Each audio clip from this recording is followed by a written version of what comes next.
Start. महोदय, यह भी विचार किया गया है कि जो व्यक्ति समाज में काम करता है, चाहे आविष्कार का काम करे चाहे दूसरा कोई काम करे, उसको उस काम में तब तक सफलता नहीं मिल सकती है जब तक कि समाज का सहयोग या समाज ने जो परिश्रम किया है या कुछ आविष्कार किया है उसका उपयोग उसको प्राप्त न हो, उसका उपयोग वह न कर सके।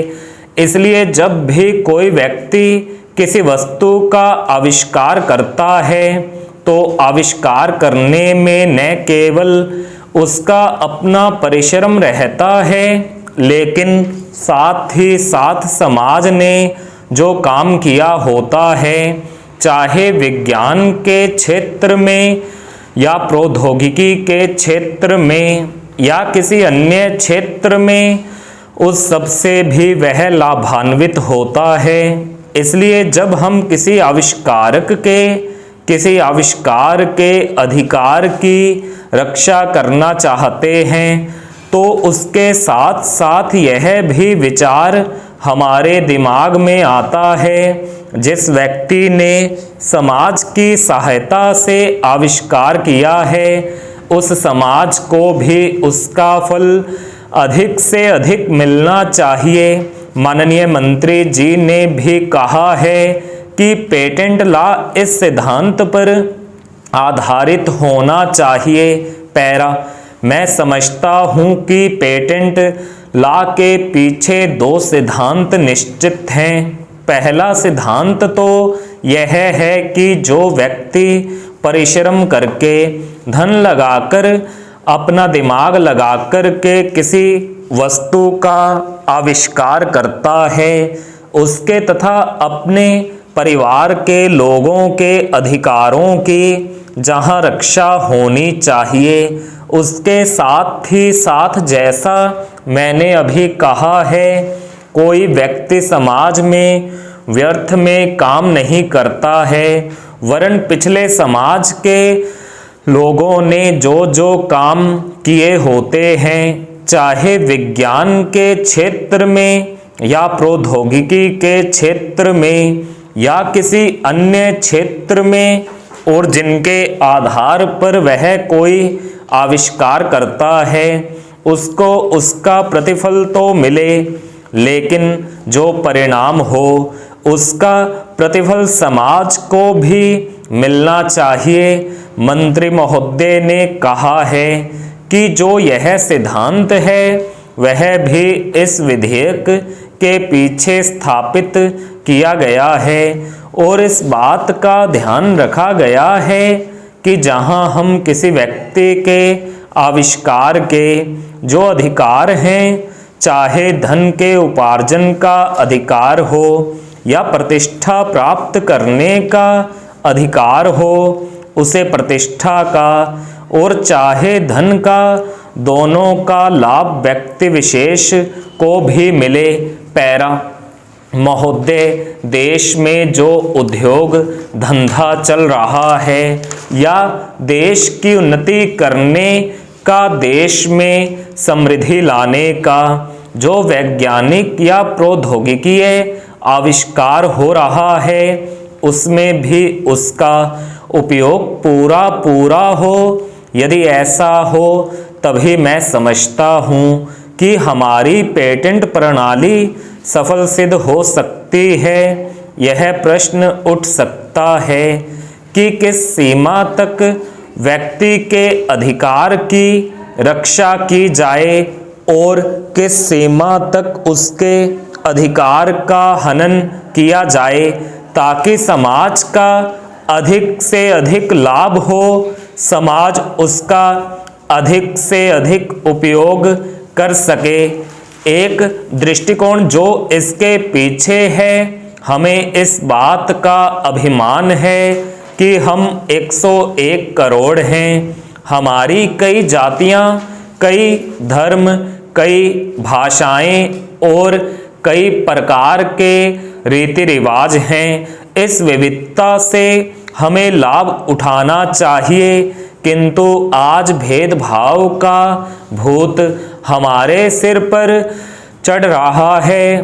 भारत को स्वतंत्रता मिली है, इसका अर्थ यह होना चाहिए कि गरीबों की सेवा के लिए आज तक हमें जो सुविधाएं उपलब्ध नहीं थीं वे मिली हैं। जिस प्रकार भरत ने अयोध्या के राज्य को राम का समझकर सेवक वृत्ति से राज्य का काम संभाला था, उसी प्रकार हमें समझना चाहिए कि राज्य गरीब जनता का है और उसके नाम पर उसके संरक्षक बनकर हमें उसको चलाना है। अब गरीब को ऐसा अनुभव होना चाहिए कि हर एक उसकी सेवा में लग रहा है। सूर्य के उदय होने पर धनी गरीब सब के घरों में प्रकाश पहुंचता है, ठीक उसी प्रकार स्वराज्य का लाभ सबको एक समान मिलना चाहिए। इसका सुख धनी निर्धन सबको बराबर मिलना चाहिए। जनता को हमने वचन दिया था कि स्वराज्य मिलने पर हम आपके दुख दूर करेंगे।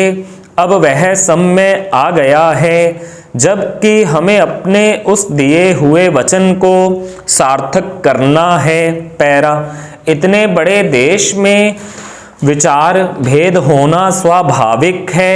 देखना यह है कि हम लोगों के विचारों में कुछ समान अंश भी हैं या नहीं। यदि हैं तो समान कार्यक्रम बनाइए। इस प्रकार कार्य करने से हमारे भेदभाव कम होते होते एक दिन मिट जाएंगे और अच्छी बातों का अपने आप उदय होने लगेगा। अगर उसी प्रकार भेद स्थापित करने का प्रयत्न किया गया तो लोग सत्ता के पीछे पड़ जाएंगे और स्वराज्य प्राप्त होने का आनंद हम लोगों को नहीं मिल सकेगा। पैरा, अध्यक्ष जी, किसी भी देश की विदेश नीति अपने में कोई स्वतंत्र नीति नहीं होती है, वरन वह किसी देश की आंतरिक नीति को स्पष्ट करती है। उदाहरण के लिए हम अमेरिका को ले सकते हैं। उसने अपने यहाँ अधिक अन्न पैदा किया और जब उसके पास अनाज फालतू बच गया तब वह अपने बकाया अनाज की बिक्री के लिए ऐसे देशों की तलाश करने लगा जो उधार पर माल ले सकते हों, किंतु हमारी आंतरिक नीति ने यह तय किया कि खर्चीले ढंग से सरकार चलाएंगे और स्वदेशी मुद्रा की कोई राशि हमारे पास नहीं बचेगी। हमने कर भी लगा दिए और मुद्रा प्रसार भी कर दिया। कुछ संकट पड़ने के बाद इस बात की आवश्यकता को नहीं समझा कि उस पैसे का कहीं अन्यत्र उपयोग कर सकें। पैरा, श्रीमन, मुझे माननीय प्रधानमंत्री जी के इस कथन पर दुख होता है कि दुनिया के अमीर और गरीब देशों का अंतर लगातार बढ़ता जा रहा है। मैं उनसे यह पूछना चाहती हूँ कि भारत की विदेश नीति ने उस अंतर को घटाने की क्या कोशिश की है?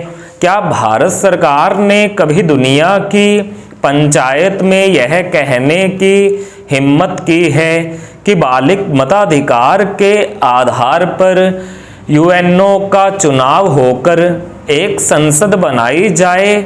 और क्या आप में यह देखने की हिम्मत है कि फौज के हिसाब से कर लगा कर एक विकास का खाता खोल दिया जाए? जो देश विकसित हैं उनके मजदूरों का 1 घंटा हमारे देश के मजदूरों के 100 घंटों के बराबर माना जाता है, क्योंकि उनके पास साधन हैं। इसीलिए यह अंतर और भी बढ़ता चला जा रहा है। किसी देश के अंदर आंतरिक नीति में अमीरी और गरीबी का अंतर बढ़ता चला जा रहा हो और वह दुनिया के देशों में विद्यमान अमीरी और गरीबी के इस अभिशाप को समाप्त करेगा, यह समझ में आने वाली बात नहीं है। पैरा। अब मैं आपका ध्यान एक और बात की ओर दिलाना चाहती हूँ। पूर्वी जर्मनी को मान्यता देते हमें परेशानी होती है, इसलिए कि शायद पश्चिमी जर्मनी को बुरा लगे, लेकिन पश्चिमी जर्मनी ने तो अपनी रक्षा का भार दूसरों पर छोड़ दिया है। उसने अपनी पूरी शक्ति इस बात पर लगा दी है कि अधिक से अधिक उत्पादन किया जाए। आपने जो समय दिया उसके लिए मैं आभार प्रदर्शन करता हूँ और आपका धन्यवाद करता हूँ। स्टॉप।